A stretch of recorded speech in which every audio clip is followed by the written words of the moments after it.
Hey, everybody. Happy Saturday. I'm Julie Barrett, founder of Conservative Ladies of America and Conservative Ladies of Washington. And we are going to be having a little conversation today about Washington. I'm calling this live stream Dead or Alive. It might be good to play a drinking game. I know it is early there in Washington, but it might help take the edge off of the pain of what's going on in Washington. Truly, my heart hurts for you because Washington is my place of birth and where I lived my entire life until just about 2 years ago, where my husband lived his entire life, where our families still live, and many of our friends and people that we love a lot. So it's very hard to see what's happening there in Washington.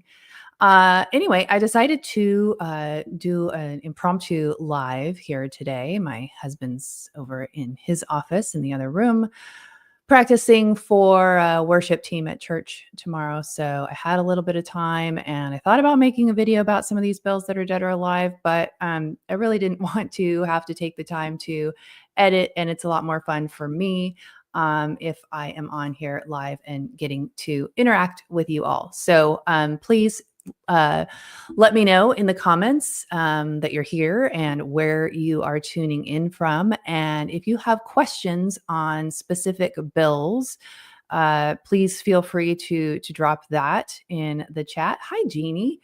Jeannie's here from Bothell, so Leslie's here from Republic. Jeannie and Leslie are both on our leadership team.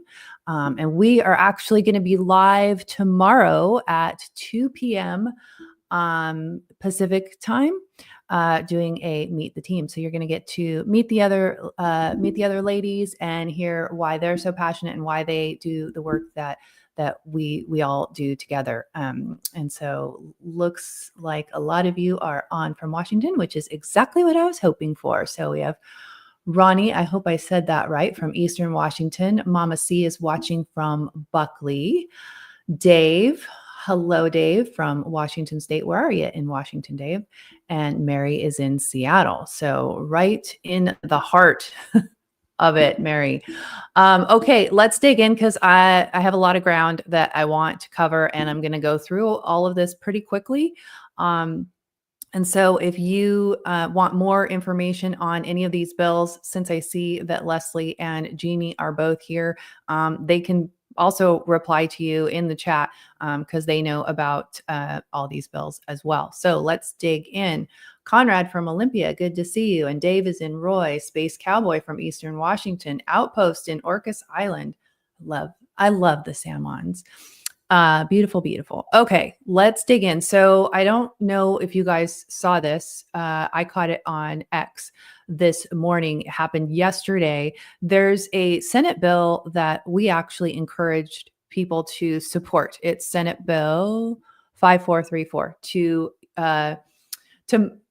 reform the governor's emergency powers. And this bill has been going through the legislature, I believe, since 2021. I know when I started testifying in 22, this was a bill that was going through session. And this is actually how I met my friend, Eric Pratt, who's on X at Mistral Comet.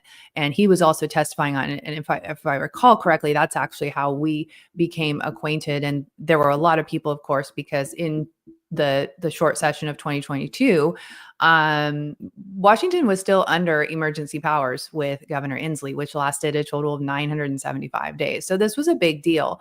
And it's the same bill that I believe it's pretty close to the bill that was in 2022. And it's a bipartisan bill. And it doesn't go as far as most of us would like because it still allows the governor to have unconstitutional powers, but it was definitely moving the needle in a better direction. So that's why we support it. We want to start stepping in a better direction. Well, when Ferguson gave his inaugural speech in last month in January, he was very snaky about it. And I remember watching the Republicans getting so excited that it sounded so moderate and they were really hopeful that they might be able to work with him. And I'm just thinking, were you not paying attention to the last 12 years while he was attorney general, and with all of the different things that he did as the attorney general to stomp on Washington citizens' constitutional rights? I mean, what makes you think that all of a sudden, now that he's got even more power as governor, he's going to do anything different? So I was unfortunate. I think that there was this hope, this false hope, and I tweeted on X today. It does remind me, and I speak from experience, so I'm not just trying to say this lightly, but it very much reminds me of an abusive relationship where you have, the victim in the relationship is really hopeful, and they get this false hope over and over again. Well, maybe this time will be different. Well, he promised this time, he wasn't going to hurt me, or he wasn't going to say that, or he wasn't going to do that, and this time is going to be different. And watching this play out in Washington just really looks like a domestic violence situation, and it's very sad, truly, because what would be great is if the Republicans just took a hard line and just stood strong against all of this stuff, because the Democrats, they don't want to work with Republicans. They don't need to work with Republicans. And we really need, or rather you all in Washington really need Republicans who are going to stand up and draw that line in the sand and realize that Washington Democrats do not want to work across the aisle, reach across the aisle to do bipartisan legislation. They have their agenda, and they are going to push it through with or without the Republicans being on board. And so I think Republicans have a really good opportunity. They have nothing to lose. Washington Republicans have nothing to lose. This is your time to hold the line, to draw a line in the sand and stand strong against what I've said this before. It's a fire hose of communist garbage that comes out of Olympia, and that is exactly what we're seeing. And sometimes the communist garbage does come from the Republican side, so we're not letting anybody off the hook here. We've got Pasco, and Barry is from the East Side. Good morning, everyone. Welcome as you're joining us. Okay, so. Sorry, I went on a little rant there. So this emergency powers bill was a good start, but the Democrats yesterday in the executive session, they struck all of the decent parts of this bill, and what they ended up putting into the new what is called a substitute bill. What they put into the bill is actually worse than what is already the emergency powers in Washington, and basically gives Bob Ferguson carte blanche to do whatever he wants, call an emergency whenever he wants, and end it whenever he desires. So this is really bad. And of course, now we are a hard no against this bill. So this bill passed out of the Senate State Government Committee. And so now it has been referred to it's either in Rules or Ways and Means. Let me look here real quick.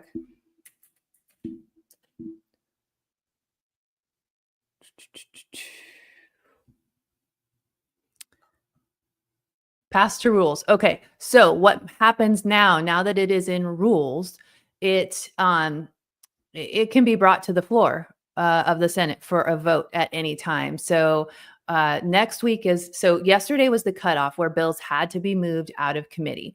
Next week is the cutoff for when they have to be out of the fiscal committee. So next week, you're going to see a whole lot of committee hearings on all of this communist garbage in the Senate Ways and Means Committee, the Senate Transportation Committee, the House Finance Committee, and the House Appropriations Committee. These committees are going to be having like day-long public hearings on dozens of bills every single day. So a lot of the bills that maybe we haven't heard about a lot lately, they've been just sort of sitting. They've been referred to Ways and Means or Appropriations, and they've just kind of been hanging out. Now they're going to get moved to a public hearing. I've been watching the calendar. The only thing scheduled out is through Monday, and we put out yesterday on our Substack a list of bills to sign in against. That have a hearing in the Ways and Means Committee on Monday. But I even checked this morning to see if they had scheduled out any further into the week, and they have not, which is super convenient for the Democrats, because then if you have people who are against their policies that may want to testify either in Olympia or on Zoom, they can't schedule it because, if you have a job and kids and you're doing life, and you don't know until the day before that there's a hearing on Tuesday at 10 a.m. and you happen to have a meeting or something else going on, you can't, it's too late for you to get out of it. So that is all with intent. Now, there is a 5-day rule. I don't know how that applies to the week of cutoff. That may not apply. But what I always say about Democrats in Washington and the rules is the Democrats are in charge. They don't play by the rules. So even if there is a 5-day rule, they can waive the 5-day rule at their own pleasure. So I don't put too much faith in their rules, because they just do whatever they want anyway. So that's something to know. So Senate Bill 5434, the emergency powers bill that would grant Ferguson more emergency powers, is now could be up for a vote at any time. So along that line, because I look at legislation like a web, so how is this bill connected to a bunch of other bills?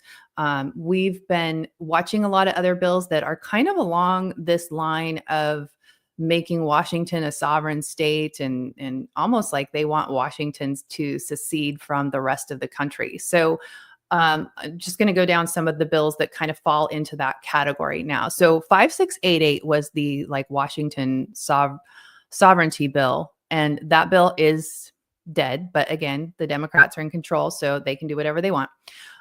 You have Senate Bill 5632, which is expanding on Washington's shield law, which was passed in 2023 as House Bill 1469. This makes Washington a sanctuary state for kids to come have abortion and so-called gender-affirming care, and obviously adults too.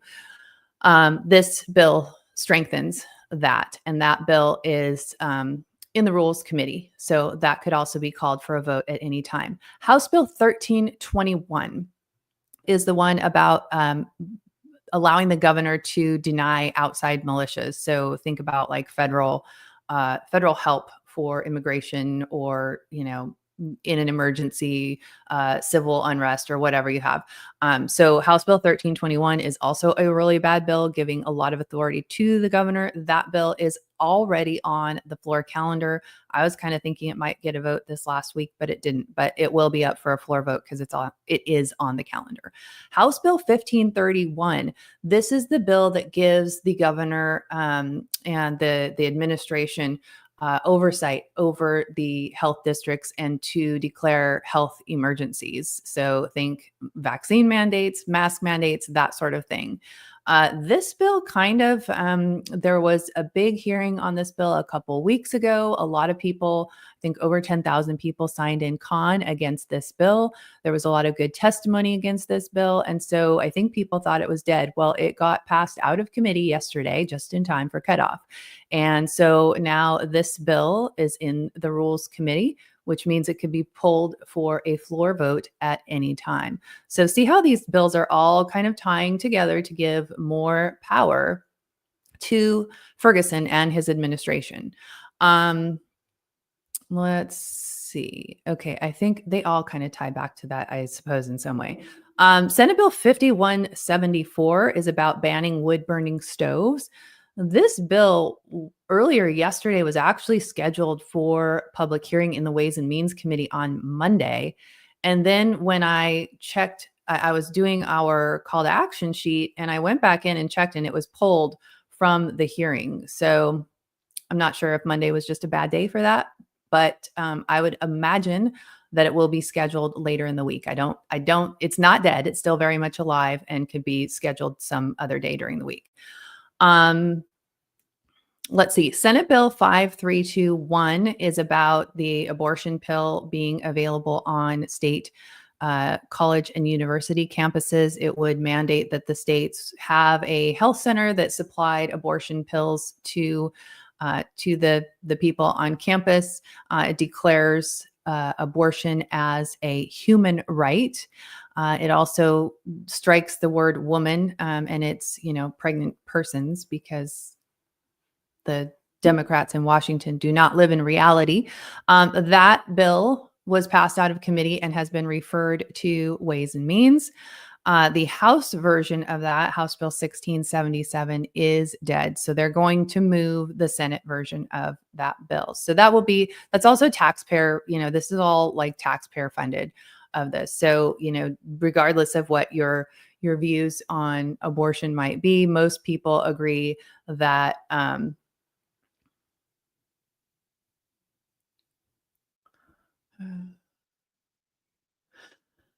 sorry, I was reading the comments. That um, most people agree that they don't want to have to pay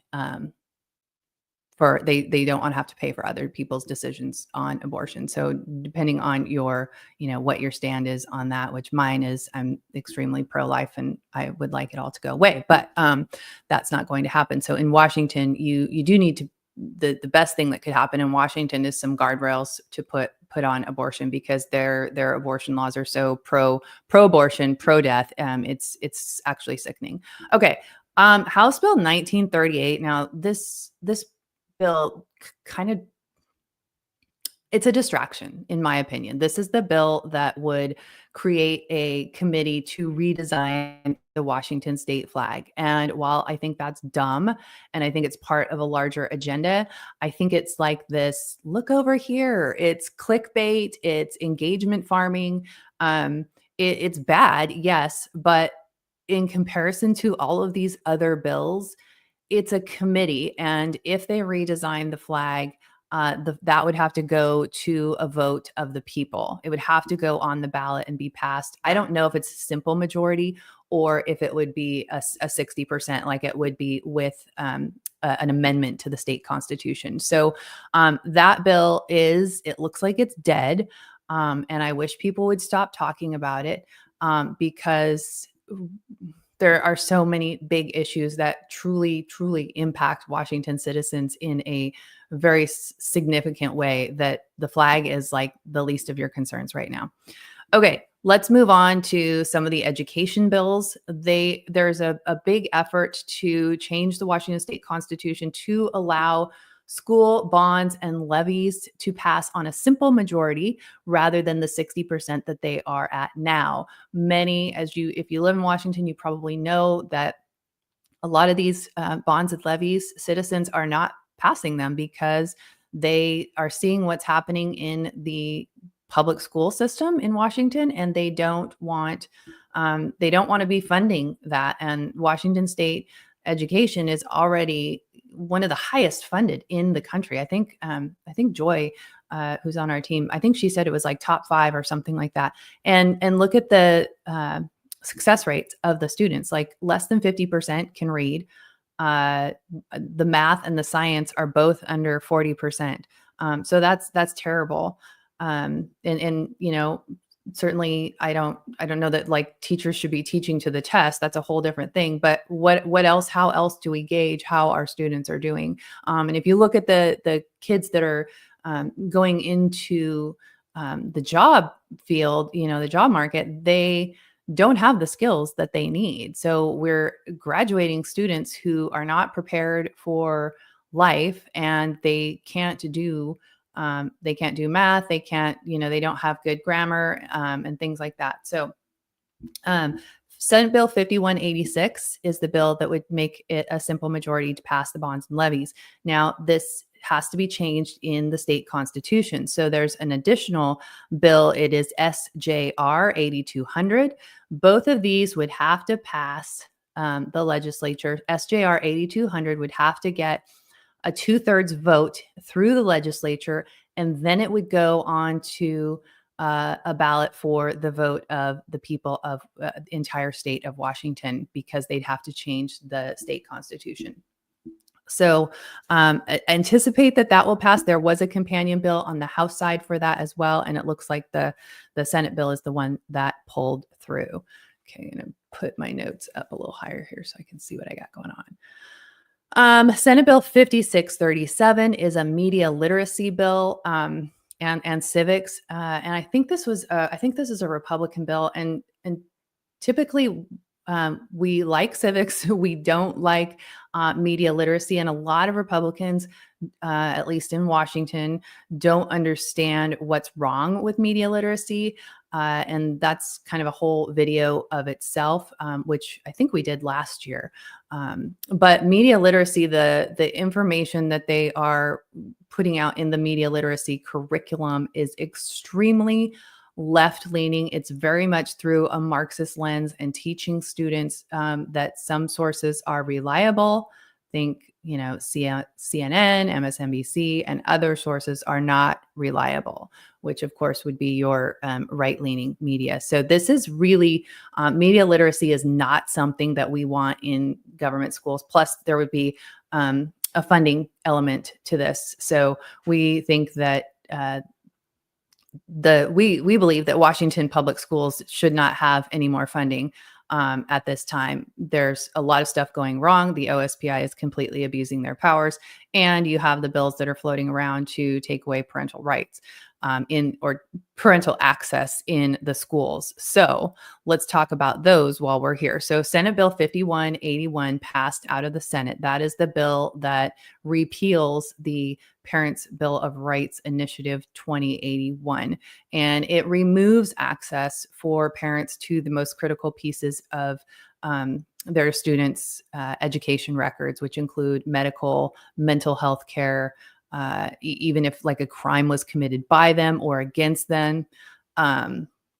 So those are really the key pieces that parents should have access to, and they want to strip that out. So if the OSPI and the Washington government doesn't think parents should have access to all aspects of their child's education record, then I don't see why taxpayers should be funding this anymore. So we think that the Republicans should just take a hard line of we're not funding this until we fix it. So that's kind of what's going on with that. And then you have House Bill 1296 is the House version of 5181. It's a little more extreme than the Senate version. And it did pass out of committee, and now it's sitting in rules. So it could be pulled for a vote at any time. Okay, let's see what's next. There is another funding bill. It's called MSOC, MSOC, which is Material Supplies and Operating Costs. This had a companion in the House and the Senate. The Senate bill is 5192. It did pass out of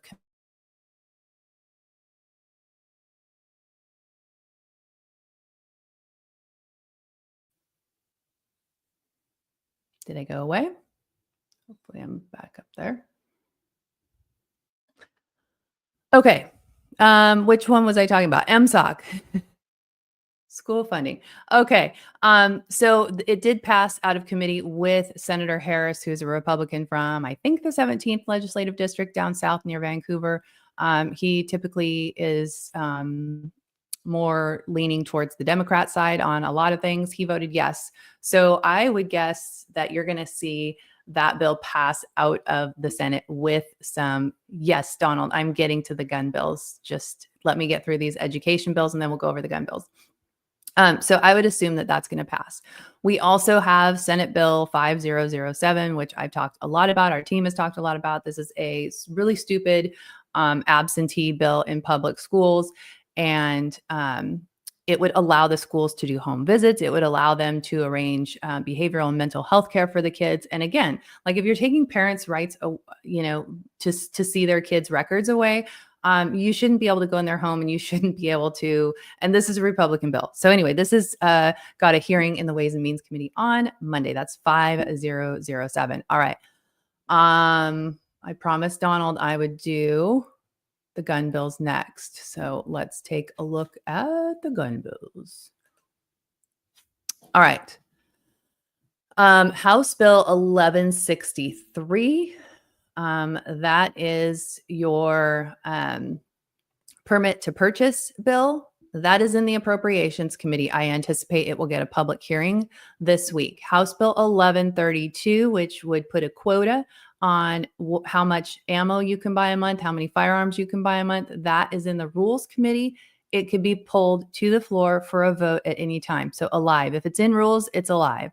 House Bill 1152 is the secure storage requirements for firearms. This is beyond like keep your gun in a safe kind of thing. This is, it has to be bolted to, your vehicle. It has to, it's like, it's above and beyond. It's ridiculous. So this 1152 is also in rules, could be pulled for a vote at any time.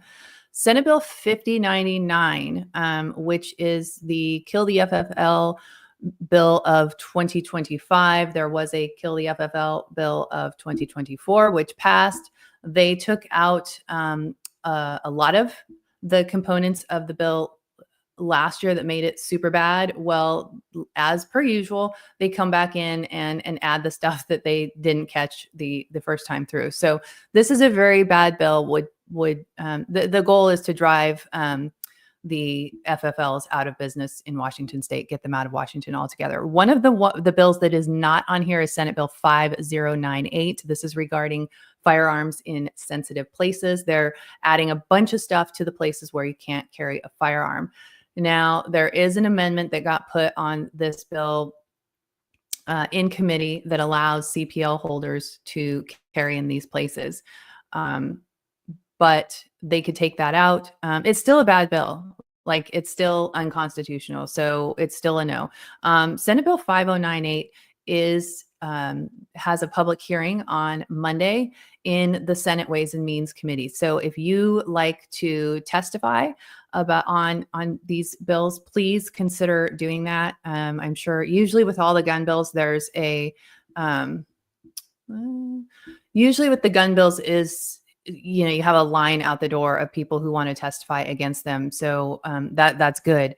I wish we had that on all of the bills, but yeah, so currently 5098 is the only one that is scheduled for a hearing. I anticipate House Bill 1163, the permit to purchase, will get scheduled for a hearing next week, as will Senate Bill 5099, Kill the FFLs.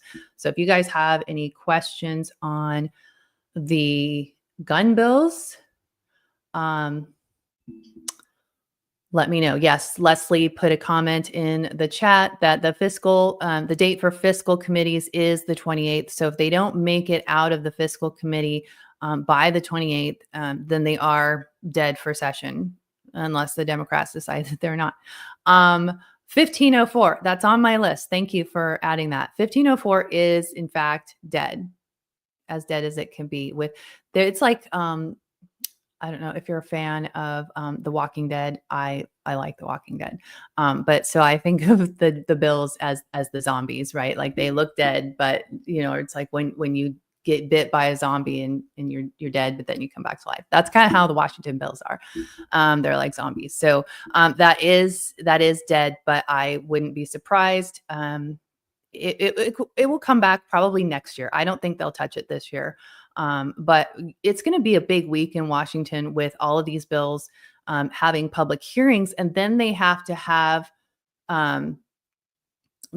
executive session to get voted out of committee. So, all right, a few more that I want to go over with you. Senate Bill 5762 is expanding the funding for the 988 line, which is, I've already done a video on that, so I won't go too in depth on that, but that really is all part of their transgender kidnapping kind of deal.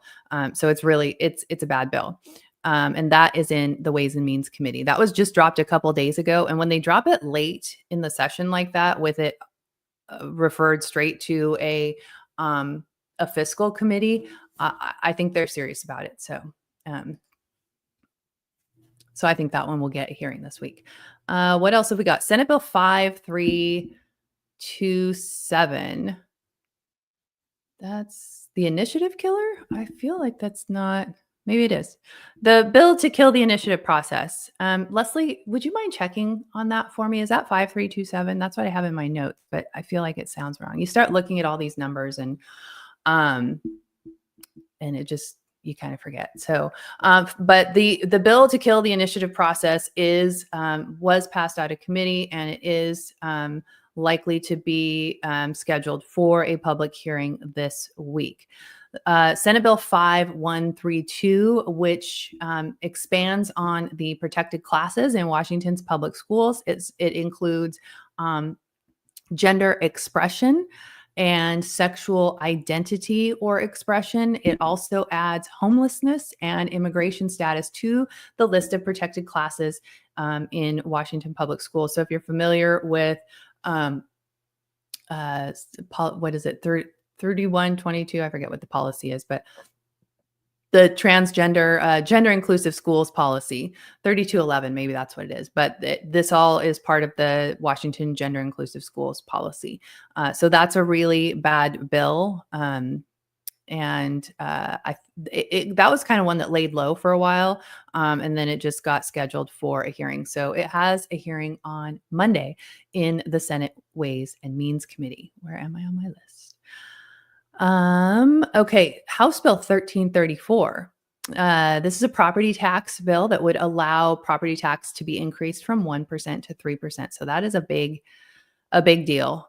This is the tax bills are our scope of focus at Conservative Ladies is First Amendment, Second Amendment, parent and family bills, education, and the right to life. So tax bills and housing and transportation, things like that, typically are not part of what we focus on unless it gets to a point like this where they are moving forward, and we just want to help spread awareness about this. So House Bill 1334 is alive, and it's a bad bill. There's a lot of bad tax bills that are still alive, and we hope they all die, but they probably won't. So it'll be interesting to see which ones they pick to move forward.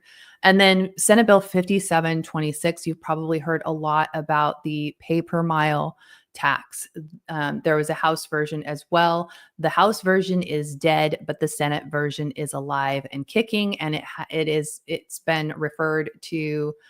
Maybe it's just in the Transportation Committee and it needs to be exec'd out. So that is a lot of bad bills. And I didn't even scratch the surface on bad bills, but that's kind of a list of the bills I think are going to be in play here this last week that I think that they will move forward. You hear about well, the Democrats don't want to spend their political capital on blah, blah, blah.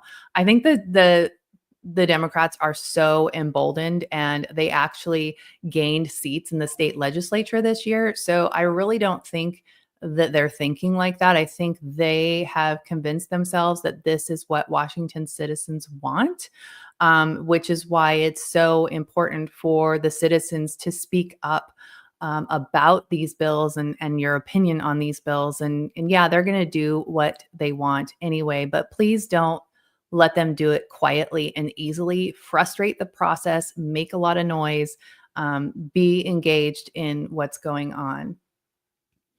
So I'm going to look here through the chat, see if there's any questions that you guys have that I missed. Y'all are having a good conversation. I love it. I was going to move and going to stay and fight for all my brothers and sisters of Washington. Stay and fight, and let's make our state great again. If you are aware of the risks and that is what you want to do is stay and fight, then by all means you should do that. There are a lot of risks that I don't think people consider. And for our family, we had I could do an hours long video about what we experienced and why we left. Leslie, can you look up Senate Bill 5327 and see if that's the initiative bill? Because that's what I told everybody. So I just need, maybe if you can just put a note in the chat about that. And when I sat through the 2022 session and saw how the Republicans were playing so nicely with the Democrats, and I realized in that session, that was my first session engaged in this. That's when I realized that the Republicans were in on the policy, the bad policies that were harming Washington citizens. Not all of them. And I think perhaps some of them do it with good intentions, but many of them don't. And I call it playing politics. Many of them are playing politics, and that harms citizens. And so I realized that in my lifetime, Washington isn't going to get better. And the way that I speak out, I realized that, 5327. Okay, I wonder what the initiative, I think I have it over here. Hold on. I could have done that so much. I'm sorry. Oh, Pathways to Graduation. You're right. 5382 is the initiative killer bill. 5382. Thanks, Leslie. So that's something that people know. You need to understand who your fighters are. You need to understand what's at stake. If you're speaking out, then you are putting yourself in a very potential, and your family in a potentially very dangerous situation. And that was one of the other things that we considered, because I refuse to be silent, and I'm also not going to go to jail. I'm not going to live like I live in, communist China. I'm going to live like an American, and I couldn't live like an American in Washington State. And so that's why I live here in Florida. And we have our own problems here. We have, instead of Democrats, we have rhino. We have a rhino problem that's bigger than a Democrat problem. And so identifying who those rhinos are, and who the good, strong conservatives are. And there's been a lot of,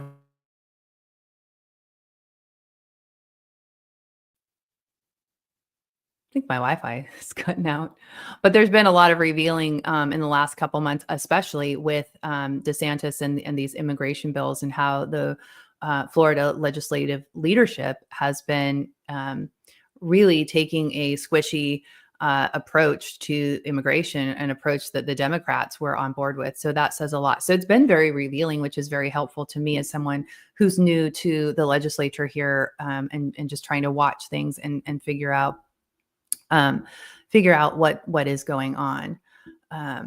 So you either fight for your kids and their kids, or you get herded into socialism. That is absolutely true. And sadly, Washington is already there. Obviously, that's why we left. It's what they did to our kids that really was the catalyst for us deciding to move, and really how badly they harmed our family. Truly irreparably harmed our children. And that was that's our big line in the sand. But anyway, I think that I've answered most of your questions. If you do, I just want to throw this out there. If you do have children in Washington State, please, please, please homeschool your kids. Make a way, find a way. It doesn't have to be Monday through Friday, 9 to 3. It could be evenings and weekends, but the public schools are a dangerous place for your children in Washington. The doctor's office is a dangerous place. Social workers are a dangerous place.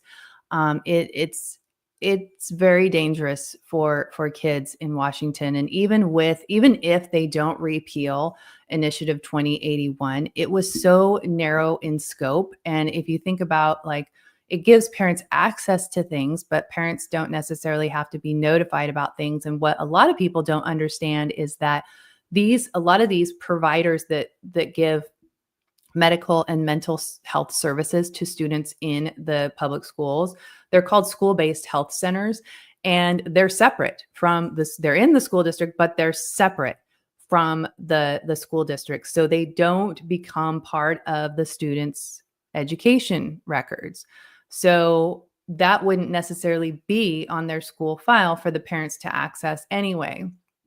In addition to that, Washington state law says that abortion and so-called gender-affirming care are protected health care for minor children, which means that they have complete privacy. They can go to a host home or a homeless shelter. Parents won't even be notified. The initiative doesn't even touch that. Dangerous, dangerous place for kids. I could go on for hours telling you about all of the bad anti-family laws that, sorry, my cat's playing over there so much. What's he doing? Those are things that you need to know about. So I just encourage people, yes, if you want to stay in Washington and fight, understand what the laws are so that you can protect yourself, protect your children, protect your family, and do everything that you can to keep your children and your property and everything you can away from the government. And please be engaged, because that's probably the biggest thing, is that citizens just aren't engaged, and most citizens have no idea about all these bills that I've just been talking about for the last half hour. They don't even know that this is going on, or they heard about that bad flag bill. Um, but they didn't hear about the bills that are going to give the governor so much power and control, and the Democrats so much control and authority over their lives and their families.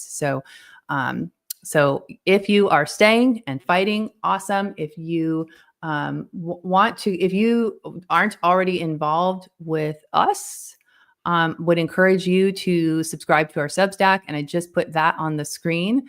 So you can go to conservativeladiesofamerica.substack.com. We send out almost daily emails, and all of our emails have some kind of action that you can do.